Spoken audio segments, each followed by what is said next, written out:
주 안에서 평안하셨습니까? 저는 베트남 선교사 김치두 목사라고 합니다. 오늘 축복 시크릿 세미나 두 번째 시간에 와주셔서 대단히 감사합니다. 인사하고 시작하시죠. 거대한 축복의 물결이 당신을 향해 밀려오고 있습니다. 한번 그렇게 고백하시죠. 시작. 거대한 축복의 물결이 당신을 향해 밀려오고 있습니다. 첫 번째 시간의 그 성경적 근거를 잠시 설명하고 축복의 시크릿의 그 적용 부분을 나누어서 이번 강의에 대하려고 합니다.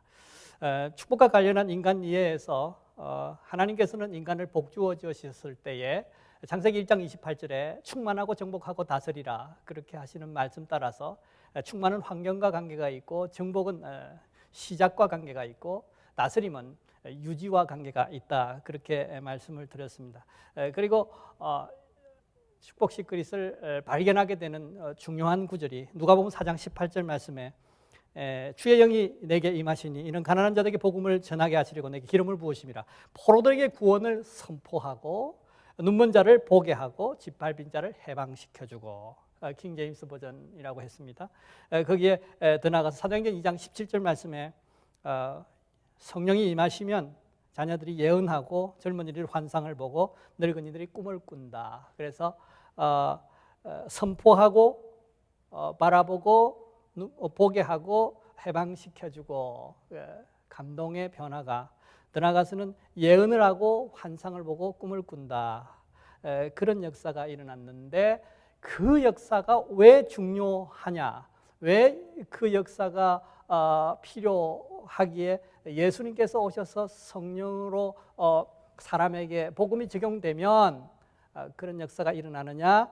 하나님께서는 이 땅이 그런 상황에 있다는 것입니다. 하나님께서 천지 창조하시면서 보여주신 그 원리가 천지를 창조하실 때에 선포하심으로 조성하시고 창조하시고 그리고 바라보시고 좋았더라. 다시 말하면 하나님이 이르시되 빛이 있으라 선포하시니 빛이 있었고 그것을 보시기에 이 바라봄으로 통해서 좋았더라라고 감정 표현을 했다. 창세기 1장 3절에서 4절 말씀이 그렇다라고 말씀을 나누었습니다. 그래서 축복은 선포함으로 통해서 시작하고요. 바라봄으로 통해서 접속하고 그 환경과 만나게 되고 감동으로 통해서 유지하고 발전이 된다. 그래서 축복의 사람은 어떤 사람인가? 오늘 세 가지를 조금 더 구체적으로 살펴서 은혜를 나누고자 합니다.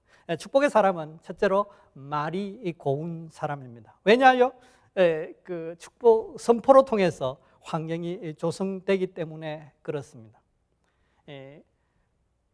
말이 곱다라고 할 때 이 곱다라는 표현은 부드럽다, 긍정적이다, 격려적이다, 축복스럽다, 창조적이다 그렇게 표현할 수 있는 것입니다. 만물은 모든 언어에 반응을 하더라는 것입니다. 말 잘하는 것이 능력이라고 제가 서두에 말씀드린 적이 있습니다. 하나님의 말씀은 물론 사람의 말에도 만물이 반응하게 되어 있더라는 것입니다. 예수님이 말씀하시니 물이 변하여 포도주 됐네. 그 어릴 적 그 찬양이 생각납니다만 그땐 이런 생각이었죠. 하나님의 말씀만 역사가 일어난다. 그렇게 배웠고 그렇게 알았었습니다. 알고 보니까 말을 하는 사람은 말을 하는 존재는 하나님 외에 인간밖에 없다는 것입니다. 어쨌든 말은 역사가 일어나게 되어 있더라는 것입니다. 이 그림이 보이십니까? 밥을 가지고 실험을 했어요. 깨끗한 병에다가 똑같은 밥을 한솥밥을 넣고 일주일 동안 이렇게 책상 앞에 두면서 똑같은 사람이 이렇게 말합니다. 한쪽은 고맙습니다, 감사합니다, 너무 좋아요라고 그렇게 고백하고 한쪽에는 짜증난다고 보기 싫다고 막 욕을 하기 시작했습니다. 그런데 일주일이 지나고 2주일이 지나자마자 확연하게 차이가 일어났습니다. 무생물인데요, 인격체도 아닌데요, 한쪽은 굉장히 발효가 된 상태가 좋은 발효 상태가 되었고요, 한쪽은 곰팡이가 썰어서 썩어버렸더라는 것입니다. 중요한 일도 격한 싸움도 다 말로 시작됩니다. 거친 말을 하는 것보다 더 중요한 것은 침묵이요, 침묵보다 더 좋은 것은 부드러운 말인 것입니다. 이 부드럽다라는 말은 아까 말씀드린 대로 긍정과 축복과 격려의 말을 하는 것입니다. 아주 유명한 말이 있는데 여러분 들어보셨나요? 오빠를 오빠로 부르지 않으면 노처녀 되는데 문제없다. 뭐 이런 말이 있습니다. 들어보셨나요? 그리스도인들 사이에 교회 안에서 막 교제가 일어나는데 남자들은 여자를 찾아서 이렇게 만나려고 합니다. 그런데 그 여자, 교회 안에 있는 그 여자는 믿음이 너무 좋은 나머지 그 형제를 만나면 우리는 그리스도의 좋은 군사로 만났기 때문에 어제의 용사들이 다시 뭉쳤다 하는 것처럼 뭉쳐서 복음의 전쟁터로 나가야 된다. 그러니까 그 여자를 어떻게 부인으로 받아들이겠어요? 그러니까 불러야 돼요. 오빠를 오빠로 불러야 되는 것입니다. 그리고 또 한 가지, 성공하는 남자 곁에는 고운 말을 해주는 그녀가 존재하더라는 것입니다. 그 이상하게 뭐 이 법칙에 예외가 있는 경우가 있다고 어떤 사람이 신고가 들어왔어요. 아니 어떤 분은 뭐 부인이 그렇게도 구박하고 그렇게 좋은 말 해주지 않는데 그분은 뭐 사업도 잘하고 승승장구하더라. 왜 그러냐? 아니 이것도 있지 않느냐? 그렇게 했습니다. 제가 가만 생각해 보니까 그녀 외에 다른 어떤 그녀가 언젠가 좋은 말을 해주고 격려해 주기 때문에 그렇다, 그런 생각을 해본 적이 있습니다. 여러분, 우리가 주 안에서 좋은 말 좋습니다. 좋은 말 듣고 싶고 좋은 말 하고 싶어요. 그런데 좋은 말 잘 나오지 않는 것이 우리의 상황이라는 것입니다. 늘 고운 말을 하기엔 상황이 너무 좋지 않습니다. 인간 사람의 타락 이후에는 핑계와 비난이 이어지기 시작했고요. 왜냐하면 상황이 좋지 않기 때문에 그렇습니다. 능력이 부족하기 때문에 그렇습니다. 그래서 우리의 입술에서 아주 자연스럽게 우시가 나올 수밖에 없는 조건에 그런 상황에 노출될 수 있어요. 근데 말이 거칠면 인생이 거칩니다. 그 얘가 뭔지 아십니까? 욕쟁이 할머니가 그렇습니다. 시장에 가면 욕쟁이 할머니 있지 않습니까? 그분의 인생을 들어보면 참 희한합니다. 그 속에 뭐 젊을 때에 어머니 아버지가 일찍 돌아가셔서 생계를 위해서 집을 나올 수밖에 없었고, 나왔는데 어떤 사람이 다정하게 대해서 그 남자를 만나서 뭐 결혼 아닌 그냥 같이 살게 됐는데 나중에 알고 보니까 깡패더라. 있는 것 없는 것도 다 뺏기고 난 다음에 이렇게 헤어지고 났는데 배는 불러오더라. 그래서 아이 낳고 혼자 살다 보니까 입이 거칠 수밖에 없었다. 입이 거칠어서 인생이 거친 것인지, 인생이 거칠기 때문에 입이 거친 것인지 모르지만 어쨌든 중요한 것은 같이 붙어 다니더라는 것입니다. 그런데 중요한 사실은 십자가의 복음은 우리의 말을 회복시키셨다는 것입니다. 사망의 음침한 골짜기로 다닐지라도 해를 두려워하지 않을 수 있는 명분과 능력을 십자가로 통해서 공급받았기 때문에 우리는 어떠한 상황에도 긍정과 축복의 말을 할 수가 있다는 것입니다. 이것이 우리의 신비고, 이런 방법으로 통해서 축복을 누릴 수 있게 되었다는 것입니다. 그러므로 우리는 주 안에서 선포쟁이가 될 필요가 있습니다. 늘 긍정과 축복과 소망을 말하는 것입니다. 상황이 아무리 좋지 않을지라도 예수 이름이라는 명분으로, 예수 이름이 내 속에 있기에, 예수의 은혜가, 십자가의 은혜가 내게 부원받았기에 우리는 긍정의 말을, 축복의 말을 할 수 있다는 것입니다. 늘 격려와 칭찬과 확신을 말할 수 있는 것입니다. 어떻게 뭐 그렇게 오버해도 상관없어요. 왜냐하면 하나님께서 그 수위를 조절하고 계시기 때문에 걱정할 필요는 없어요. 어쨌든 우리는 주 안에서 예수 안에 있다는 이유 하나만으로 마귀가 옆구리를 찌르면서 무슨 조롱을 할지라도, 어떤 주변 사람들이 뭘 보고 당신 입장을 생각해봐라, 당신 꼴을 생각해봐라, 그렇게 비난할지라도 우리가 예수 이름으로 통해서 긍정과 축복을, 오늘은 그럴지라도 어제는 그랬을지라도 내일은 하나님께서 축복하실 것이라고, 회복시키실 것이라고, 풍성하게 하실 것이라고 우리는 말하는 것입니다.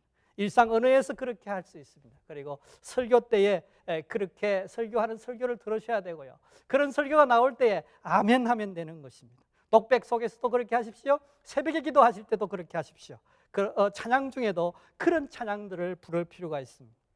여러분, 우리 한국에 오래전에 나타났던 그 말이 있지 않습니까? 웃으면 복이 와요. 그 말 진리인 것 같습니다. 웃으면 복이 오는 것입니다. 웃고 말을 긍정으로 하면 복이 오게 돼 있다는 것입니다. 유행가 제목 얘기해서 죄송합니다만, 쨍하고 해뜰 날이라고 하는 그 제목의 노래를 부른 가수는 실제로 인생 속에서 쨍하고 해뜰 날을 경험한 것 같아요. 근데 어떤 사람은 이런 노래 불렀어요. 내 인생의 봄날은 간다, 뭐 그렇게 했어요. 그러니까 그 사람 나중에 봄날이 갔어. 그래서 이제 회복이 안 되는 것 같아요. 내 인생의 봄날이 왔다. 내 인생의 봄날은 오고 있다. 내 인생의 봄날은 항상이다. 뭐 이렇게 노래하면 참 좋겠어요. 그리고 내 인생은 잡초라네. 또 오뚜기 인생을 부른 베이로라는 가수 있습니다. 들어보면 복음성가에 넣고 싶을 만큼 그렇게 굉장히 긍정적이에요. 참 귀한 것 같습니다. 불신자들도 일반적으로라도 그렇게 고백하면 그런 역사가 그의 삶의 현장에서 일어나고 한다고 하면 우리는 예수 안에서 성령의 역사로 통해서 그러지 못할 이유가 없다라는 것입니다. 오래전에 개그 프로에서 유행을 했던 것들 여러분 기억하십니까? 안 돼라고 외치는 개그맨이 있었고 고래라고 하는 긍정의 메시지를 표현하는 개그맨이 있었어요. 누가 더 잘 됐겠어요? 두말하면 잔소리죠. 고래하는 친구가 더 인기가 많았던 것을 기억합니다. 그리고 설교할 때에 또 어떤 주변에서 공동체 속에서 교제하다가 어떤 축복의 말이 있을 때에 우리가 합법적으로 이렇게 채용해 올 수 있습니다. 그것이 뭔지 아십니까? 우리가 잘 알고 있는 아멘이라는 것입니다. 아멘 하면 하나님께서 어떤 목사님을 통해서 또 형제를 통해서 자매를 통해서 공동체를 통해서 선포된 그 말씀이 바로 우리의 것이 된다라는 것입니다. 그러므로 축복의 사람 되셔서 이제 늘 긍정과 축복과 격려의 말을 하심으로 통해서 예수 안에서 그러면 통해서 풍성한 축복을 누리시는 여러분 되시기를 주의 이름으로 축원합니다. 두 번째로 축복의 사람은 미소를 머금고 좋게 보는 사람입니다. 왜냐하면 바라봄으로 통해서 축복이 시작되기 때문에 그렇습니다. 봐야 그 축복이 시작되고 접속이 일어나고 시너지가 발생합니다. 백문이 불여일견이다. 중요한 일은 만나서 처리한다. 보인다라는 말은 가까이 있는 말이다. 다 그런 거죠. 이게 현대는 비주얼 시대라고 이미 말했습니다. 화장품이 그렇게 비싼 줄 몰랐어요. 한 조그마한 용량의 어떤 화장품 하나를 600불에서 1000불까지 하는 것도 있대요. 잘 팔린대요. 갖다 바른대요. 아까워서 바르겠어요? 먹어야 되겠다. 그런 생각 들어요. 근데 왜 그게 팔리냐? 가치 있다는 것이죠. 비주얼 시대이기 때문에 그렇습니다. 잘 보이고 잘 봐주는 것이 중요합니다. 그런데 잘 보이지도 못하고 잘 봐주지도 못합니다. 왜냐하면 우리의 얼굴은 수심이 가득하고 우리의 눈은 비난으로 또 두려움으로 또 결점으로 이렇게 충만해 있기 때문에 그렇습니다. 능력 부족과 환경 악화가 우리의 비주얼을 엉망으로 만들었습니다. 그런데 예수 그리스도의 십자가는 우리의 비주얼을 좋게 만들었습니다. 우리를 항상 웃을 수 있도록 하나님께서 은혜를 베풀어 주셨다는 것입니다. 항상 미소 지움 아파트에 살 수 있도록 하나님께서 은혜를 주셨다는 것입니다. 사진관에서 일어난 일을 잠시 소개하려고 합니다. 어떤 손님이 오셨는데 사진이 잘못 나왔다는 거예요. 이유는 뭔가 하니까 자기가 웃고 찍지 않아서 그렇다는 것이죠. 그런데 그분 말씀은 기계가 좋지 않고 그 사진관 아저씨가 기술이 부족하다는 것입니다. 그래서 다시 찍어달라고 실랑이를 벌이고 있습니다. 그런데 나중에 저 뒤에서 앉아있던 주인 아주머니가 한마디 하십니다. 손님, 사진은 생긴 것대로 나와요. 그렇게 말했습니다. 자기가 미소 짓고 찍지 않았기 때문에 예쁘게 나오지 않은 것을 기계 탓하고 사람 기술 탓하고 그 잘못된 것이죠. 그리스도 안에서 우리는 항상 웃을 수 있는 은혜를 우리에게 하나님께서 은혜 베풀어 주신 줄로 믿습니다. 높은 산이 거친들이 초막이나 궁궐이나 내 주 예수 모신 곳이 그 어디나 하늘나라. 그런 찬송이 있어요. 높은 산이 거친들이 초막이나 궁궐이나 내 주 예수 모신 곳이 그 어디나 하늘나라. 그렇게 되는 이유가 어디 있느냐? 찬송 첫 서두에 내 영혼이 은총 입어 중한 죄짐 벗고 보니 슬픔 많은 이 세상도 천국으로 하리. 내 영혼이 십자가 은혜를 입어서 이제 새로워졌기 때문에 그런 역사가 일어나더라고 고백하는 것입니다. 다른 성경에 이사야 40장 31절 말씀에 오직 여호와를 앙망하는 자는 새 힘을 얻으리니, 새 힘. 부하가 걸렸음에도 불구하고 전혀 개의치 않고 솟구쳐 오를 수 있는 그 탁월한 능력의 새 힘, 그 능력을 하나님께서 주심으로 통해서 독수리의 날개 침침에 올라간 같을 것이요 다른 박지라 해도 곤빛이 아니하겠고 걸어가도 피곤치 아니하리로다 라고 말씀하십니다. 승무원들은 일부러 직장생활을 잘하기 위해서 손님들에게 서비스를 하기 위해서 웃는 연습을 시키고 또 많이 한다고 그런 얘기를 들은 적이 있습니다. 중요한 것 같습니다. 우린 연습도 필요하지만 우리 속에 내면으로부터 우러나오는 기쁨으로 통해서 미소가 늘 머금어서 입이 귀에 걸린 삶을 사시기를 주의 이름으로 축원합니다. 그러므로 통해서 우리는 항상 하나님의 축복을 누릴 수 있게 되었다는 것입니다. 마지막으로 한 가지 더 말씀드리고 말씀을 정리하려고 합니다. 축복의 사람은 감격하는 사람입니다. 그러니까 축복의 사람은 좋아요를 꾹 눌러준다라는 것입니다. 왜냐하면 감격으로 축복이 유지되기 때문에 그렇습니다. 여러분 여행을 왜 하십니까? 여기 서부에 뭐 그랜드 캐년이 유명하다고 그러는데 가서 사람들이 뭐 할까요? 거기 가서 춤출까요? 거기 가서 뭐 돈 벌어 올까요? 그렇지 않습니다. 딱 보고 저는 베트남에 있는데요. 베트남에 하롱베이라는 곳이 있습니다. 그래서 한 3,000개의 섬이 이렇게 바다에서 이렇게 수가 놓여 있어요. 저는 호치민 남부에 있는데 하롱베이는 북부에 있어요. 어떤 선교팀이 우물을 선교하고 난 다음에 그렇게 한번 관광을 하고 싶다고 그래서 저는 뭐 잘 알지도 못하니까 다른 분의 어떤 인도를 받아서 가는데 저는 또 따라가게 됐습니다. 은혜로 따라갔는데 가니까 복잡해요. 호치민에서 하노이까지 비행기로 2시간 반 타고 갔어요. 가서 내려서 버스 타고 차 타고 또 한 2시간 갔어요. 거기 가서 뭐 하는가 했더니 배를 타고 그 섬 뭐 주변으로 들어갔어요. 뭐 별거 안 해요. 그랜드 캐년 간 사람이나 뭐 거기 간 사람이나 똑같아요. 야, 좀 더 한마디 더 하면 우리 딸 데리고 다시 와야 되겠다. 우리 아들 데리고 한 번 더 와야 되겠다. 뭐 그런 얘기하는 거죠. 야, 오, 좋다. 그 얘기하는 거야. 그 얘기를 위해서 그 한마디를 하기 위해서 많은 시간을 투자하고 돈을 들여서 거기에 도착했더라는 것입니다. 건강에 백해무익하다고 말합니다. 술이 그렇다는 것이죠. 마약도 그렇다는 것이죠. 담배도 건강에 유익되다는 사람 아무도 없습니다. 그런데 그렇게 규제하려고 하고 그렇게 가족들이 피지 못하게 하고 그렇게 한다고 해도 근절되지 않습니다. 왜요? 그 감격, 짜릿함, 그것을 맛보기 위해서 그렇다는 것이죠. 애타게 찾는 이성의 대상이 뭡니까? 감격시켜주는 상대입니다.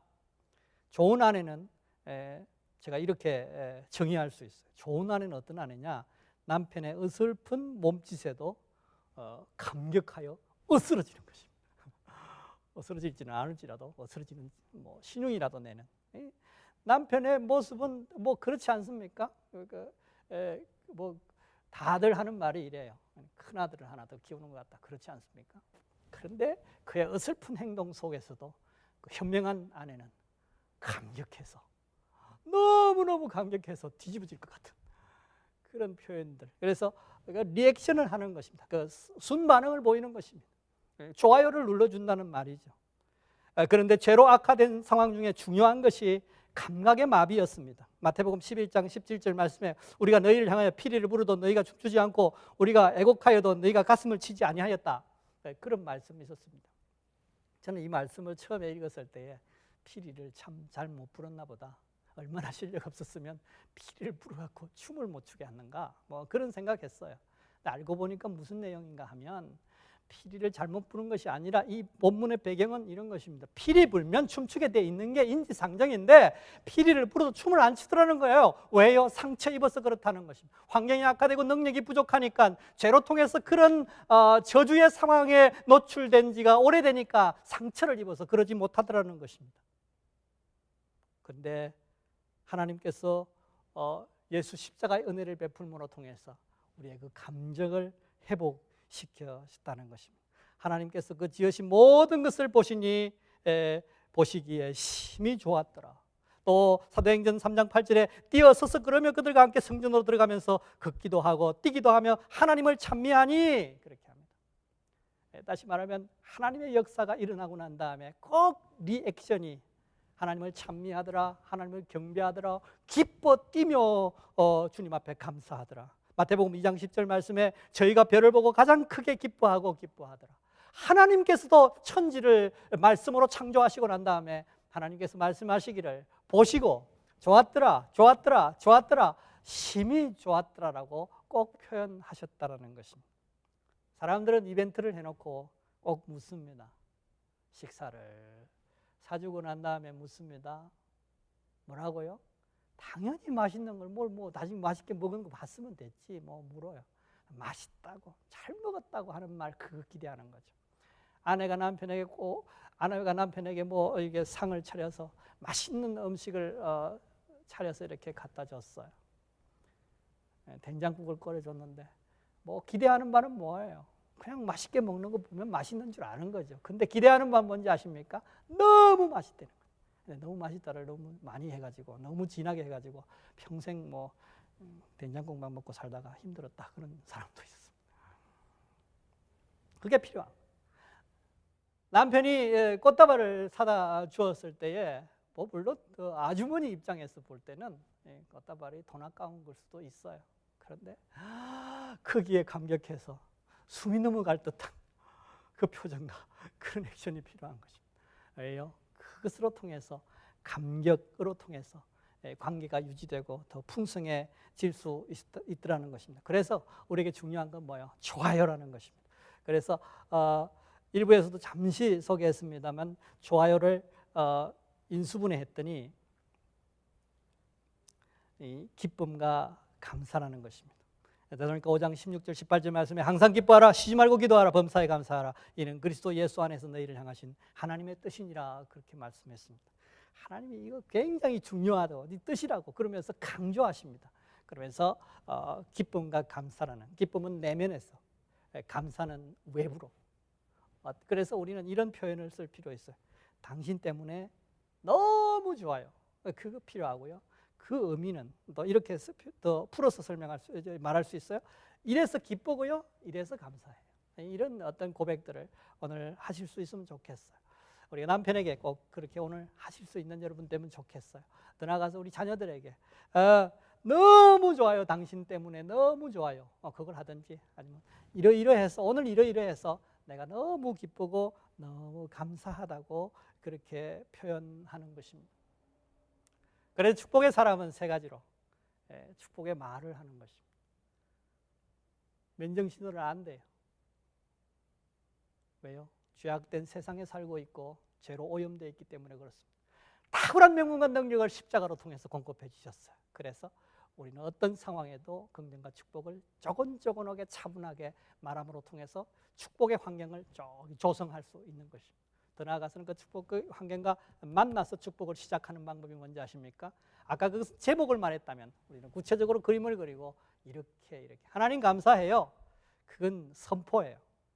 더 나아가서 두 번째 단계가 뭔지 아십니까? 오늘 우리 자녀를 이렇게 해주셔서 감사하고요. 오늘 우리 사업체에, 우리 직장에 이렇게 역사하셔서 감사하고요.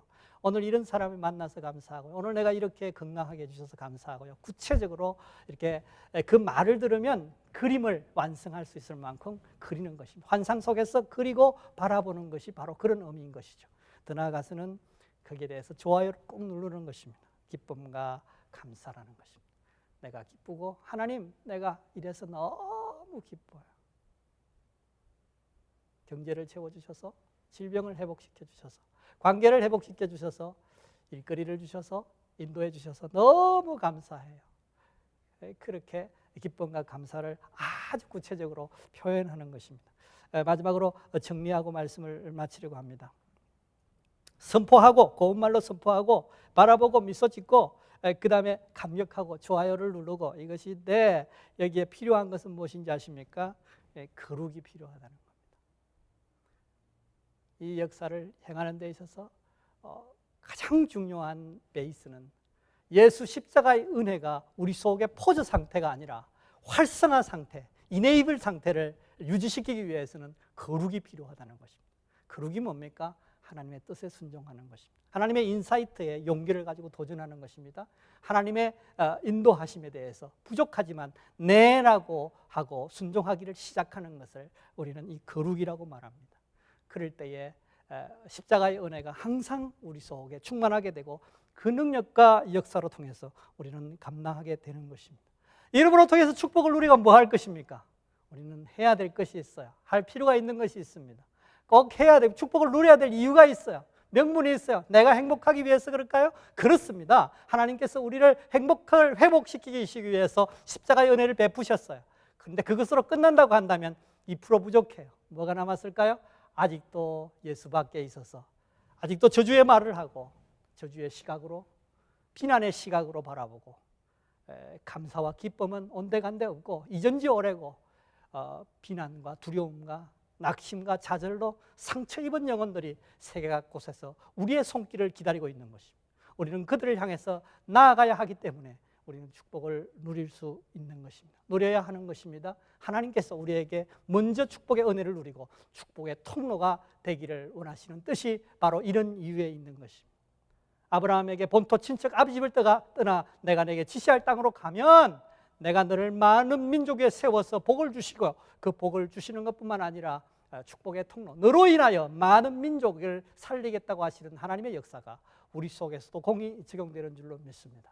어쨌든 오늘 축복의 비밀을 깨달으시고 축복의 말을 예수 이름으로 하시고 축복의 시각으로 항상 바라보시고 더 나아가서 축복을 받았을 때에 또 받을 것을 생각하며 기쁨과 감사를 하나님께 또 주변 환경에 또 주변에 있는 사람들에게 표시하심으로 통해서 축복을 만끽하시고 그 주신 자원과 능력을 동원해서 복음 전도의 사역, 세계를 향해서 열방을 향해서 나가는데 쓰임받는 여러분들 되시기를 주의 이름으로 축원합니다.